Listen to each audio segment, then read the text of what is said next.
Dalam wudu, lihat, aidiakum ilal marafiq, ila sampai siku, bukan dari siku ke tangan.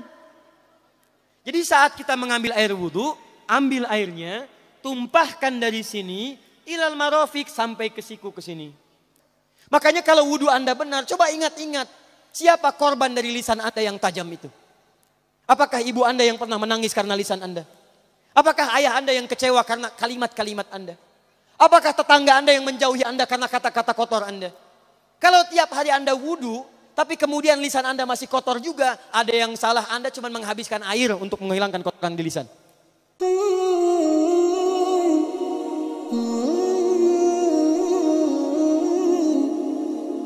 Ayo lihat sini, lihat.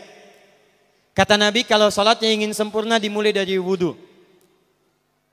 Ya ayyuhalladzina amanu, kalimat wudu dibuka dengan kalimat iman.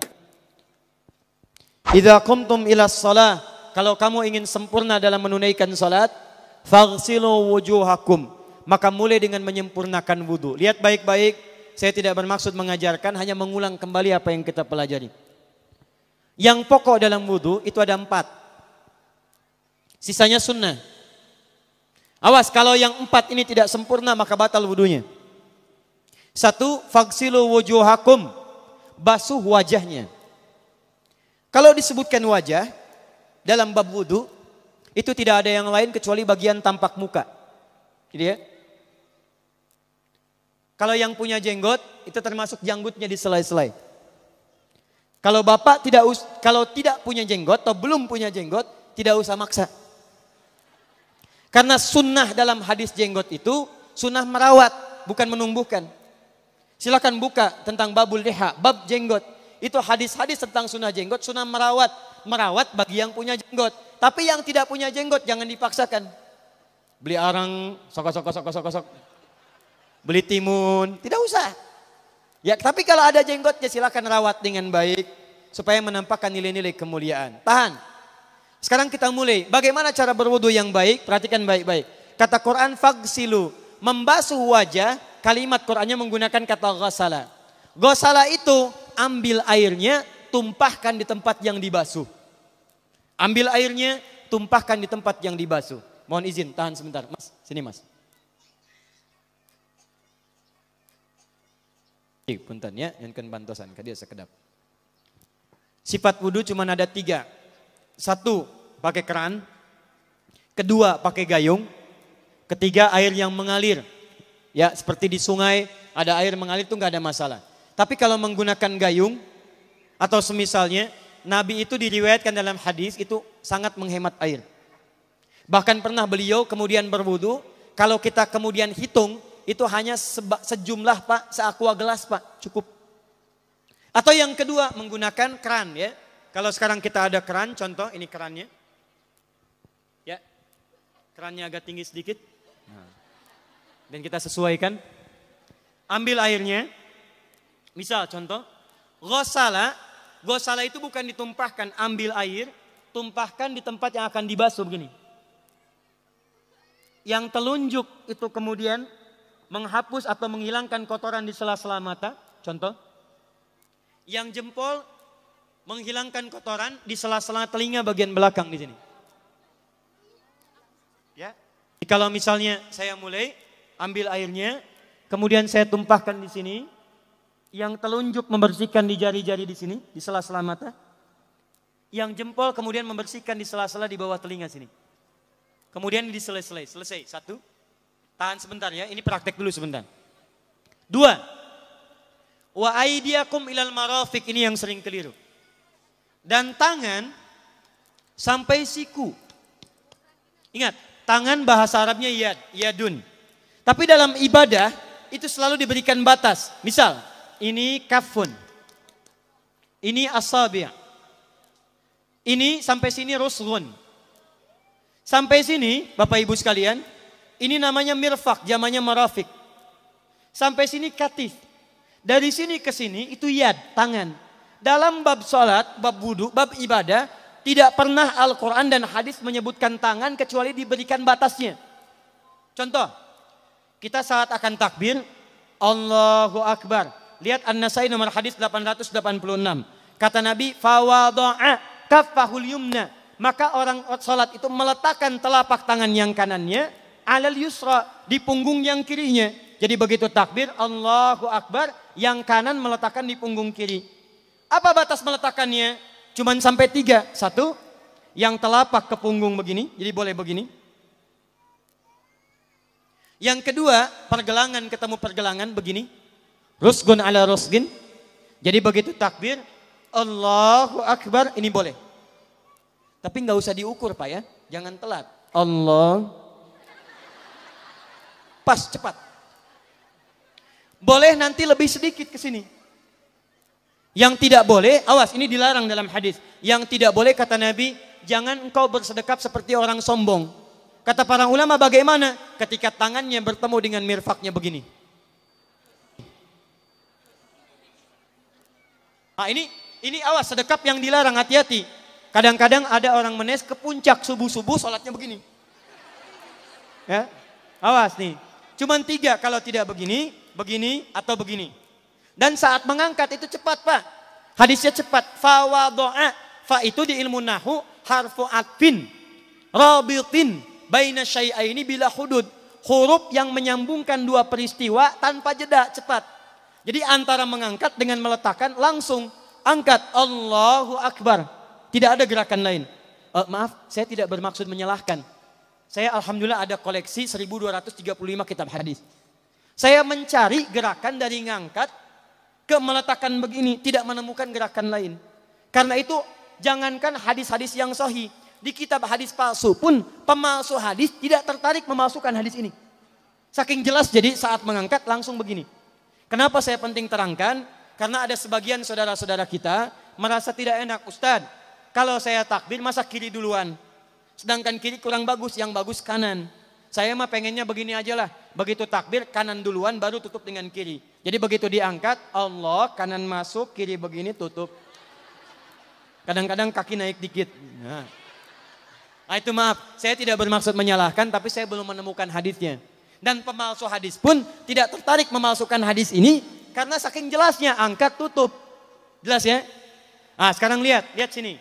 Dalam bab wudu bahasa Qur'annya mengatakan wa aidiakum ilal marafiq, dari tangan sampai siku.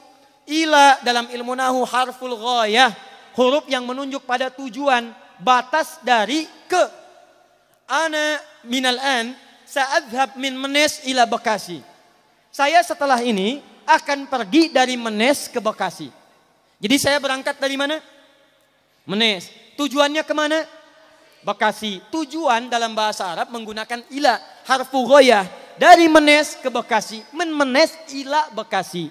Dalam wudu, lihat. Aidiakum ilal marafiq, ila sampai siku. Bukan dari siku ke tangan.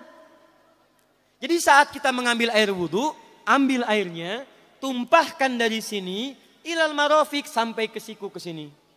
Balikan lagi ke depan. Jadi bukan kerannya dibeginikan, sikunya dibeginikan, takut, bukan. Jadi bukan siku diteruskan ke bawah.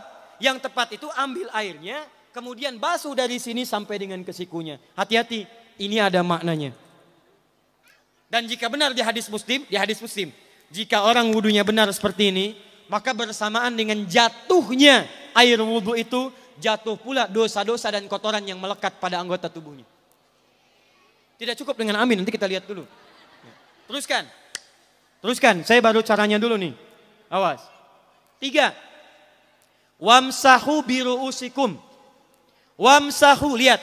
Untuk wajah pakai gosala, basuh. Tangan gosala, basuh. Tapi ketika berpindah pada yang ketiga, wamsahu, berubah jadi masaha. Tahan sebentar ya. Calik. Duduk sini aja. Lihat sini. Ya, pilih. Duduk di sini atau ngapus. Sudahlah. Datang sendiri, nulis sendiri, ngapus sendiri, luar biasa. Cuman di Menes ini. Ini awas, ini penting ini Bu ya, penting. Saking pentingnya susah dihapusnya tuh. Dah sini aja, masaha. Sudah. Masaha artinya mengusap. Kalau yang tadi membasuh, kalau masaha mengusap. Jadi yang ketiga ini tidak usah dibasuh. Jangan tumpahkan air di tempatnya, tumpahkan airnya kemudian usap tempatnya. Pertama, wamsahu biru'usikum. Masya Allah, kata Allah bagian ketiga usap kepalanya. Awas, hati-hati.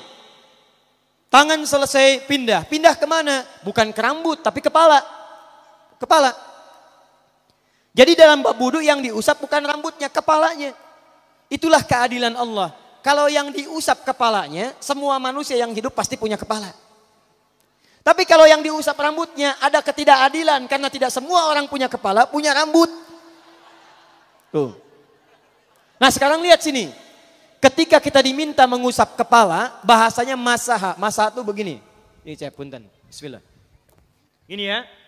Ambil airnya, tumpahkan, baru kemudian diusapkan ke kepalanya.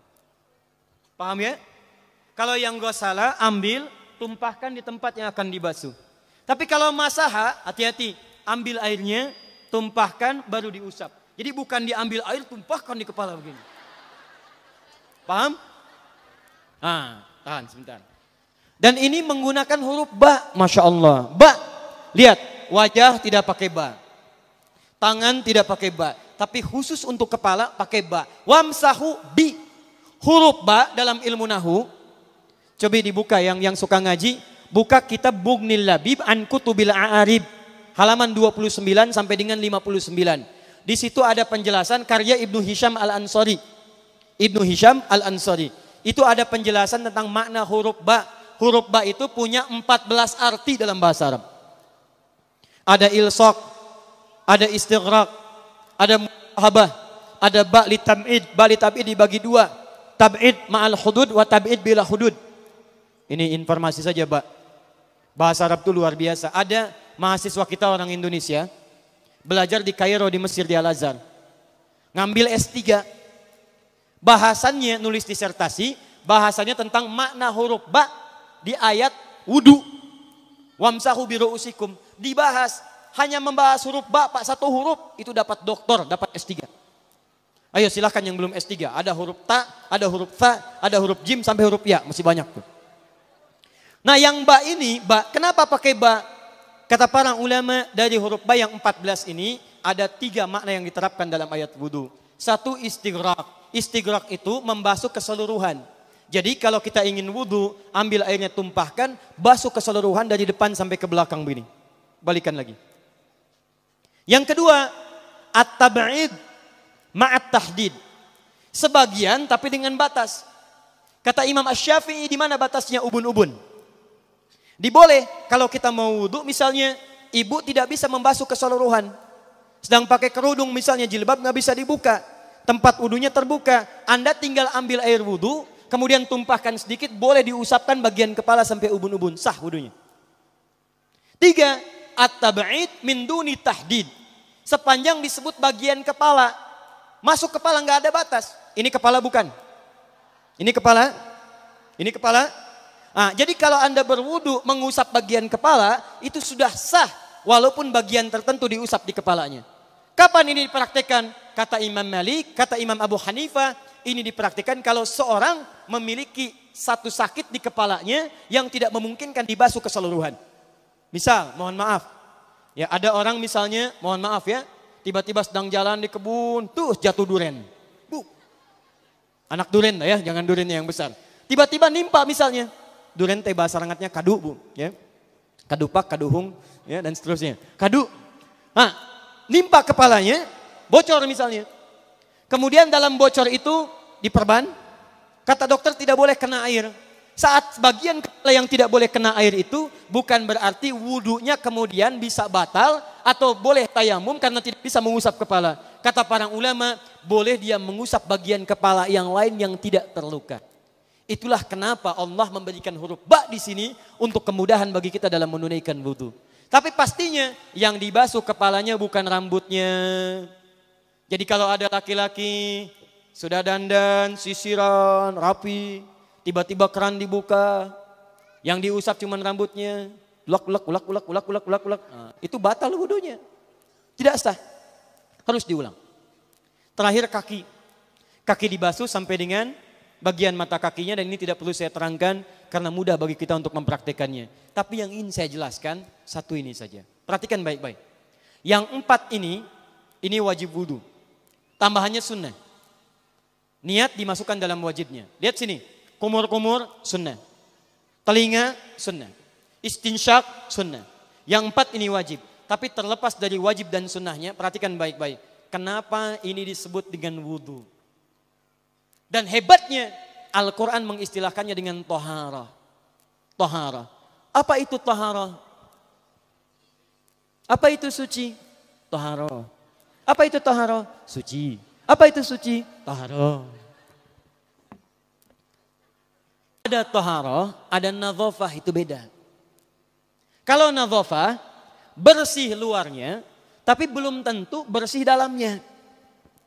Bisa jadi luarnya bersih tapi dalamnya najis. Misal, hewan yang paling najis apa? Yang haram. Misal hewan tadi itu, hewan babi misalnya. Misal, dibersihkan, dimandikan, disisir. Sampai bersih. Bersih tidak? Bersih. Bersih. Tapi halal tidak? Suci tidak? Tidak. Al-khinziru nadhifun walakinnahu ghairu tahir. Babinya bisa bersih tapi tetap tidak halal, tidak suci dia. Tetap haram, tetap najis. Paham?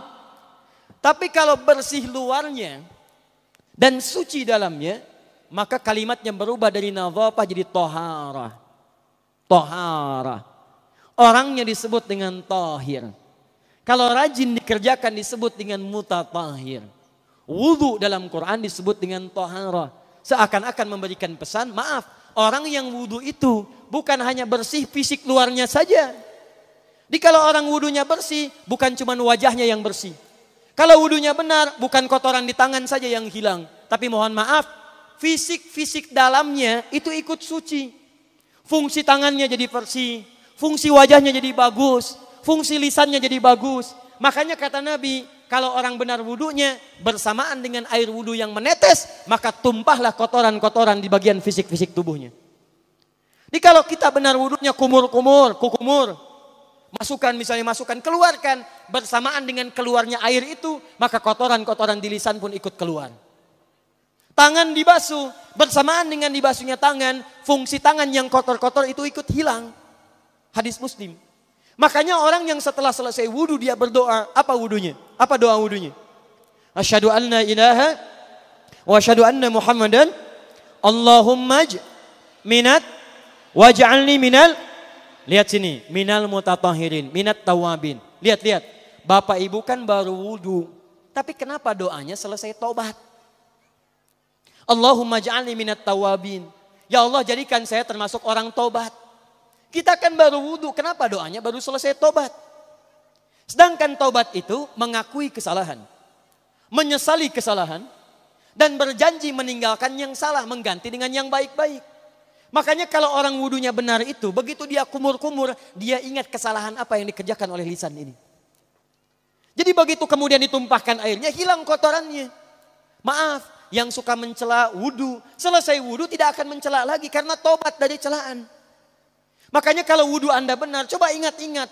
Siapa korban dari lisan Anda yang tajam itu? Apakah ibu Anda yang pernah menangis karena lisan Anda? Apakah ayah Anda yang kecewa karena kalimat-kalimat Anda? Apakah tetangga Anda yang menjauhi Anda karena kata-kata kotor Anda? Kalau tiap hari Anda wudu, tapi kemudian lisan Anda masih kotor juga, ada yang salah, Anda cuma menghabiskan air untuk menghilangkan kotoran di lisan. Itu tanda pertama. Tangan basuh. Makanya orang yang wudunya benar, tangannya tidak akan berbuat yang kotor lagi sampai ke ujung kakinya. Karena itulah ibadah ini disebut dengan wudu, seakar dengan kata dau. Kata para ulama, mereka sebagian mengatakan dau artinya cahaya, dau artinya sinar, dau artinya al-husnu, baik budi pekerti. Kalau orang benar wudunya, bertambah sinar di tangannya, sinar di wajahnya, sinar di lisannya. Apa sinar itu? Di dunia sinar-sinar amaliyah kebaikan, sifat-sifat baik, di akhirat pancaran-pancaran kemuliaan. Satud'a ummati yaumal qiyamati ghurral muhajjalin. Akan dipanggil umatku di hari kiamat dengan banyak cahaya melekat di tubuhnya. Tangannya ada cahaya, matanya ada cahaya, wajahnya bercahaya, kakinya bercahaya. Cahaya apa itu? Kata Nabi, min atharil wudu, dari bekas wudunya. Jadi kalau kita benar wudunya, itu kita jadi orang baik. Ada cahaya kebaikan dalam diri kita. Itu yang disebut dengan tawabin. Makanya kalau Bapak Ibu tiap hari wudu, Allahumma ja'alni minat tawabin. Tapi mulut tidak tobat, tangan tidak tobat, kaki tidak tobat, ada yang salah dengan wudunya. Waj'alni minal mutatahhirin. Jadikan saya orang bersih dan suci. Jadi kalau selesai wudu, pakaian bersih, wajah bersih, tangan bersih. Ini pakaian bersih, pakai jas, pakai dasi. Tapi tangan tidak bersih, korupsi juga, mencuri juga, menipu juga. Ada yang salah dalam wudunya. Kalau kita bisa mengerjakan wudu ini dengan baik, maka naik status kita. Disebut sebagai, langsung oleh Al-Quran, disebut hamba yang dicintai oleh Allah Subhanahu wa ta'ala. Di Quran surah kedua Al-Baqarah ayat 222. Saya tutup. Lihat ayatnya. Di ujung ayatnya.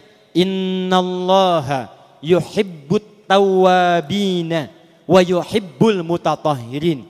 Sungguh Allah akan sangat mencintai orang-orang yang tobat dan orang-orang yang terbiasa untuk bersuci. Kita selesai wudu mengatakan, Allahumma ja'alni minat tawabin, waj'alni minal mutatahhirin. Dijawab oleh Allah, innallaha yuhibbut tawabin, wa yuhibbul mutatahhirin. Karena itulah orang yang rajin wudu adalah orang-orang yang dicintai oleh Allah Subhanahu wa ta'ala. Jadi kalau Bapak Ibu, maaf ya, sekarang cek. Kalau batal wudu, pengen wudu lagi. Tidak hanya saat sholat. Sekarang batal wudu, ingin wudu. Batal wudu, ingin wudu. Itu tandanya Bapak Ibu sedang mendapatkan cinta dari Allah Subhanahu wa ta'ala. Tapi hakikat cintanya bukan pada wudunya, tapi berubahlah orang itu menjadi baik dan dekat dengan Allah Subhanahu wa ta'ala.